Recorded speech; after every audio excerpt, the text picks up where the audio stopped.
here in Honuaʻula, right? Honuaʻula is really, really interesting because it extends from Pohaku Palaha, Honuaʻula Moku, right? And it goes from Pohaku Palaha all the way and encompasses and incorporates Kahoʻolawe, which is behind us. And so it's not just limited to a single landmass or a single part of the flank of Haleakala. It extends across the ocean, across the channel, and incorporates its keiki Kahoʻolawe. So I think that that's just really, really special, that relationship. And understanding how our people settled this area, how they related to the different landforms in the area, and how that all kind of is very significant for the people who live here. I think it's also important to understand the different, from a scientific standpoint, the different microclimates that are on and surround Maui, right? So on the northeast side of Haleakala, we have this green and lush area, the Ko'olau area. Honuaʻula is entirely within what we call the Kona weather system, right? So it's a leeward environment. We're in the rain shadow of Haleakala, Honuaʻula, and Kahoʻolawe. So rainfall is a little bit less than the other side of the island, making water resources a very precious commodity, right, in this land. And the need for our kupuna to have to understand the seasonality and availability of that rain, understanding wind patterns, because it gets incredibly windy here, and how to adapt to be able to handle your crops and your agricultural spaces, to be able to adapt both to maybe seasonal amounts of rain when it's light in some seasons, when the big Kona storms come through and you have a heavy torrent of rain, and then the sun. My God, the sun is just, it can be brutal some days. And so understanding, the path of the sun throughout the different seasons kind of spoke to the keen observations that our kupuna had to make, or our kupuna did make over generations, to be able to survive and make a living and thrive in a landscape like this, right? Strength of character to be able to utilize the different slopes that are present here. This is not one singular flat space. It's not one singular steep cliff. The topography is undulating, which is when you go out there and you look at the archaeology and how everything is spaced out, how the terraces align to take advantage of the different seasons. That in and of itself seems to be genius to me, right? And then that coupled with sort of the marine life in this area, and again, knowledge of wind and wave patterns and what time of day the swells would come up, what time of day was a good time of day to go and lay net, and then what time of day or what time of night was a good time under which moon to go and gather those nets together, right? So all together, it's like it's understanding our indigenous science, right? And for me, archaeology just maps out the genius of our observers, the genius of our mahi'ai, the genius of our lawai'a, and those who memorized and mapped the currents, those who understood the wave patterns. We have words in Western culture for those professions, if you will, but that was a part of everyday life. Which again, I know I'm repeating myself, but again, it speaks to indigenous science. It speaks to the genius of our people, and it speaks to the hardiness and the strength of character of our people. So one of the things that we see, and what was identified early on in the earliest archaeological studies, was the way that the people of Honuaʻula utilized the landscape and the undulating topography and these low sloping ridges, right? And so these terms were coined back in the 80s, identifying the Mākena Golf variant. And so when we think about kauhale in the most traditional sense of the word, or the traditional sense of that layout of Hawaiian living spaces, there was the hale mua, there was the hale pe'a, there was a cooking house, there was a sleeping area, all together to form these living spaces, this kauhale space. In the Mākena kauhale variant, that is sort of an agricultural version of your long-term living spaces of kauhale. And what they meant by that at that time, and what they were seeing across the landscape before the majority of the resort development in Mākena, was that we would have living spaces toward the top of the ridges, and the slopes, which is just intuitive. The slopes would be contoured with these agricultural terraces, but not just terracing and terracing alone. In and amongst these terraces were other different types of features that appear to have been utilized as possible mulching areas. We have these pit structures where it's very clear that within the overlying bedrock, certain areas were either built up to be able to create a more hollow interior, or pohaku were taken out of these broken up spaces and built up around the edges of what would have been a natural pit and modified for these kinds of uses, right? When we understand the reasons or the need for using materials like that, like mulching our areas to keep our soils down, to keep the moisture in, to help create these thriving types of spaces for plant life, it makes sense that these mulch areas, what we think might be these mulch areas, were in and amongst where the terraces, our agricultural terraces were, right?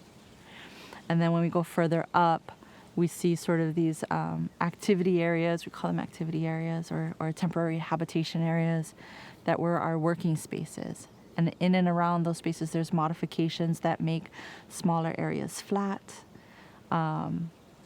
good spaces for when you think about where the sun is rising and setting, what time of day these areas would have had shade to be able to do your hana, or to do your work. And so moving forward, we see still these variations, this kauhale, Mākena kauhale variant, just everywhere and across the landscape. And once you see it, you can't unsee it, because it's just very, very prevalent. And then what is really, really interesting, though, is sometimes we have difficulty in understanding at what point or how much of it was Vakahiko, and then moving into the mahele and moving into post-Western contact, knowing that our people, the people of Honuaʻula, were also participating or beginning to participate in this Western trade, right? And we see evidence of that in the kuleana testimonies of the mahele ʻāina, where we have claims both for ʻuala maoli, right, our original native potato, but also ʻuala haole, or ʻuala kahiki. So what I mean by that is already our people were beginning to grow Irish potato during the Irish potato boom, right around the time of the mahele ʻāina in 1848. So the adaptive nature of our people to be able to thrive across not just what seem like marginal landscapes, but also shifting social structures, and being able to adapt to that and thrive in that as well. And so we see that history happening in Honuaʻula, right, as well. going from our fishing livelihood and our mahi'ai subsistence livelihood, and understanding that these changes are coming to these places. And Mākena, right around the 1800s, 1850s, was thriving as a port of call, you know. The uplands were starting to change, being changed over for industrial agriculture or corn, sugarcane, Irish potato, and ranching. And our people were also having to adjust to that. And I think the resiliency of our people to be able to do that is reflected in the landscape, because we just see this continuous occupation of our spaces right up until complete ranch takeover in maybe about the 1920s, 1930s, where most of our landscape was taken over and utilized for pasturage, right? But even in that, when our people become ma'a to horseback riding and ma'a to ranching and creating something of their own in Paniolo culture, that is just in and of itself phenomenal as well. And knowing that they were using Hawaiian terms and Hawaiian ways of navigating the landscape, and even their measurement systems, right? So you talk to Uncle Martin Kekivi and you get paid, what was it, like a quarter, $1 for this much rock wall? What is this measurement? What is the Hawaiian measurement for this? Sorry, Anana, right? So they know it is this, but this isn't actually a Hawaiian measurement. And so that just translates back into history. And it never, ever went away. And maybe it was just dormant for a little while. We're so thankful for the resurrection of all of that. But what we see, Wakahiko, we see that continuing into our current generations. Maybe using different terms, using a different language, but the root of that, the base of that, I feel like you can trace that back to our Hawaiian kupuna, right? The coolest thing, so when we're looking at material culture, Wakahiko, what we see is a lot of, today we have reduce, reuse, recycle, repurpose, right? And what we see in our material culture, Wakahiko, is repurposing. Everything, reducing, reduction, repurposing. They may have had a ko'i or an adze that was this big and it break in half. And what we see in the archaeological record is an effort to utilize those different parts and create something different out of the pieces, right? So this thing that you grow up when you're with your grandma, no waste, that's just like Wakahiko. You can see that repurposing everything so there's no waste, right? We see repurposing of ulumaika. Sometimes they get used as hammerstones. And then you move forward in time and you see the ranches, and sometimes they're repurposing old hinges and utilizing new materials and the older materials and bringing it together to create the tool that they need, right?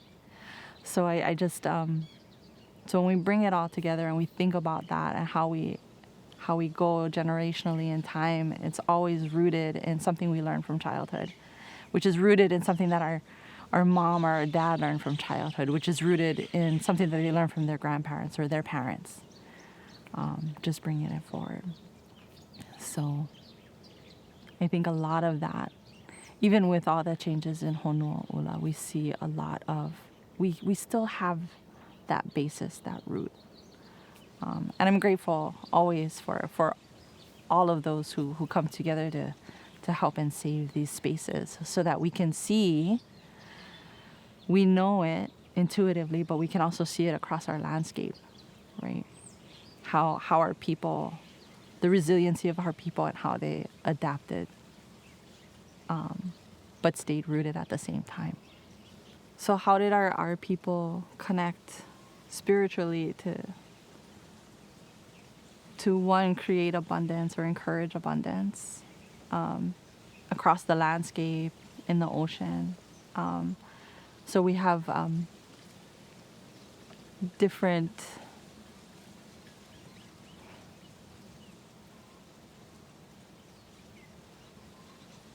ideas, different structural spaces, right, that get consecrated for different reasons. We have heiau, or for a Western comparative, I understand heiau to be these sort of state religious centers, right? This is where your kahuna are going. These are spaces where your ali'i are, your high-ranking ali'i, able to hold space in here, right? To be able to, because you had these specialty areas that generationally they were trained to understand sort of these different signs from our weather systems, our weather patterns. And in Honuaʻula, it's really, it's really interesting in Honuaʻula because during the Mahele ʻāina in 1848, a lot of our ahupua'a boundaries were consolidated in favor of large land grants, right? So for example, Torbert and Wilcox and their land grant that went across several ahupua'a, but currently we only have the land boundary for their land grant, and it extended from half of Keauhou all the way to Papaʻanui and half of Ka'eo, right? And so in between there, we have Keauhou, Kalihi, Waipau, Papaʻanui, Ka'eo. So several ahupua'a get consolidated into this one land grant. So how can we have an idea of where these ahupua'a boundaries were? Because our ahupua'a boundaries weren't always laid out according to, laid out with the boundaries delineated by a wall feature, right? Because we also used our natural features to be able to delineate those boundaries. And so in talking with Uncle Leslie Kululoyo when he was with us, he had always said it's from lai to lai, pu'u to pu'u. And lai to lai meaning point to point, pu'u to pu'u. And what do we see on a lot of these points or these lai, right? If we go out to Halo, there's a very prominent fishing ko'a out there, or shrine. If you go out to what they refer to as Mākena Landing, the point out there, there's a prominent fishing ko'a on that point as well. There's also a prominent fishing ko'a midway in Mākena Bay, and right now it's on the Wailea side of Honohiki Road, right? So perhaps in relationship, some of these ko'a may also be the points of, or the point at which perhaps one of the ahupua'a boundaries began at the shoreline, potentially. And then in between these ko'a, you know what we see? We see heiau, right? So between the ko'a on the Wailea side of Honohiki and Halo, we have Pohaku Nahaha heiau. So is it also possible that maybe now that we can look at how these spaces are distributed across the landscape, potentially maybe now we can start to identify or have an understanding about where these ahupua'a boundaries may have been in relation to these ko'a at the shoreline and these heiau just back from the shoreline and their counterparts up Mauka, right? Because we also have heiau counterparts in the Mauka regions. So how did our kupa, so in some ways understanding that layout and how our kupuna settled the landscape and where possibly the living spaces were, right? So we have Kalani Heiau across from Keawala'i Church, and we have a pretty intensive settlement and living space just on the Wailea side of that, right? We have Pohaku Nahaha Heiau. And where Haleo Mākena is now, there was an intensive living space and a space that was interpreted as a hale moa. So if we can start to take a look at where all of these sites become situated and their functions, maybe then we can also understand how our kupuna settle these landscapes, right? And how that's all connected and interconnected into Hawaiian sense of space and place. I think what I would like for people to understand about this space is that it may, on the cover of all things, seem like it's changing and there's not much left, but just understanding that the families are still here, you know. Yeah, that the families are still here. And we may not, the families, I feel, okay, so here's what I want people to know about Honuaʻula, I feel like, is that just like the archaeology is subtle, the people here are subtle, or can be subtle, although I have some cousins who are pretty fiery, but at the end of the day, you know, yeah, just like the archaeology of Honuaʻula is subtle, the families tend to be a little bit more subtle in their approaches. And just because you don't see the families in Mākena doesn't mean that we're not here in Mākena and our presence is not here in Mākena. I think the lessons of this space is that is to give back to this space. I think that there has to be some sort of reciprocal relationship for anybody who comes and lives here or spends time here. When I was little, I just remember it being, or younger, I remember it being a silent place. Like there wasn't a whole lot of hustle and bustle. So it can be shocking to come down here from time to time. But I think to truly connect with this space, you just have to pause and listen, you know. Listen to how the waves crash on the stone beaches because there's music in it. Listen to the way that the wind like rattles through the trees, and sometimes how you can hear the wind or you can hear it before it actually comes up on you. And I think that there's kind of strength in that. So if you want to experience this space and what it truly means to be in this space, just pause. And that's all. Was one side of the slope used for one season and the other side of the slope used for a different season, right? Depending on how the sun was setting.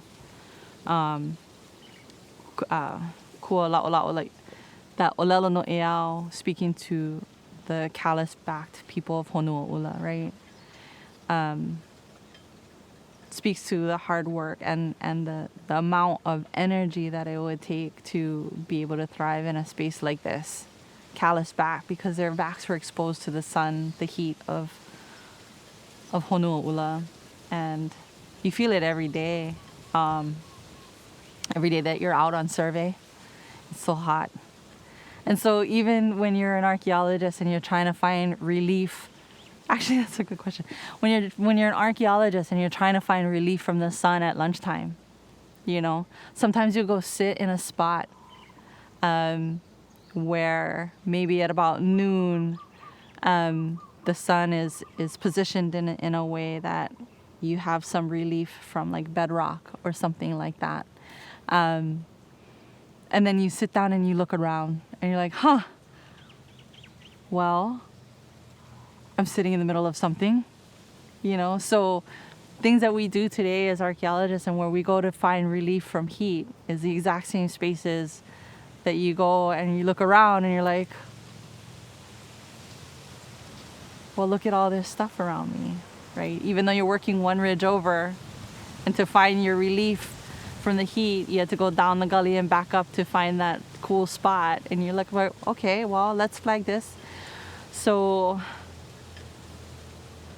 I think for that part, it's just, it's intuitive too, right? So the heat of the sun, right? And then if we turn to the rainy seasons, right? And knowing that sometimes it's a nice, gentle, constant rain, and then sometimes it's just a downpour of rain, right? And so what do we see in the landscape from that, right? Is there anything archaeologically that we can see that how our kupuna may have adapted to these sort of flash flooding events or the sudden swell of water coming through a gully, so that it didn't wipe out their agricultural fields or their houses. So what's really interesting that we see archaeologically is sometimes across these very clear swale like features, sometimes we'll see alignments or constructed alignments of pohaku, either going all the way across the swale or halfway and just kind of staggered down the swale. And in thinking about that, there is a type of agriculture referred to as swale agriculture, taking advantage of that, but that doesn't really do much in the sense when you have water rushing through. So another question becomes, then are these operating kind of like check dams to kind of slow the water down and so that it doesn't wash out the gully? And so we see that in our modern engineering, and I think we also see that Wakahiko, where we have some of these clear alignments, constructed alignments of pohaku in the swales themselves, staggered in a way that looks like it may be there to slow the speed of the water down. On the archaeological landscape, Wakahiko. But how did our kupuna traverse these lands, and what kind of limitations might they have had when they were traversing these lands, right? We have our Mākena trails, as everyone knows. We have our intra-Apua'a systems to get around. And then we have our one main alaloa around all of Maui. And in thinking about that, what are the purposes of that, right? In a traditional sense, our Mākena trails would have served to connect our Makai resources, our fishing resources, our ocean resources, marine resources, to our Mauka resources, our agricultural fields, other types of la'au types of resources that couldn't be found in the shoreline areas, and the trails up and down from there. But also understanding that we also had specialty groups special folks who were very ma'a to different types of la'au, and who would have special access to different areas, different bird catching areas, and how they would get there, So during the mahele ʻāina, yes, there are large land awards that were given out or sold by the government, but always in reservation. Always the rights of the Kanaka to traverse these lands for their gathering purposes were always reserved and protected, right? But what are these resources and how they were used generationally, right?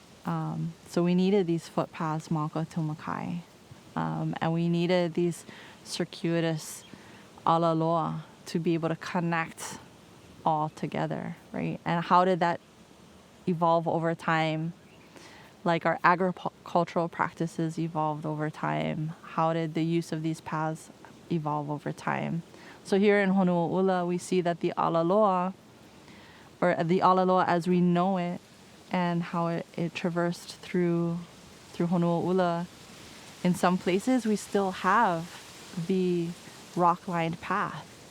And in other places, the old alaloa foot trail became the government road, right?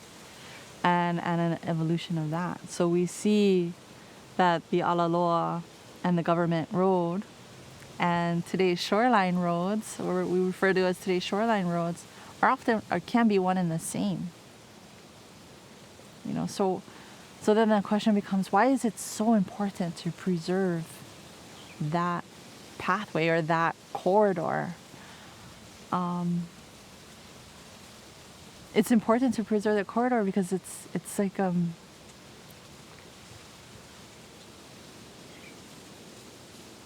don't know. It's the, I keep using this word genius, but it's the way that we all stayed interconnected. It's a way that it's just a way that we were all able to stay interconnected. It is a work, an ali'i work of phenomenal proportions to be able to create this alaloa, this one circuitous trail all the way around the island of Maui. And it's important to remember that, right? And the alaloa in Mākena, there was such a hard-fought battle to keep the alaloa open in some way, shape, or form. And the successes of those early battles, we see that here today. And we're thankful that these spaces still exist or are honored in this way.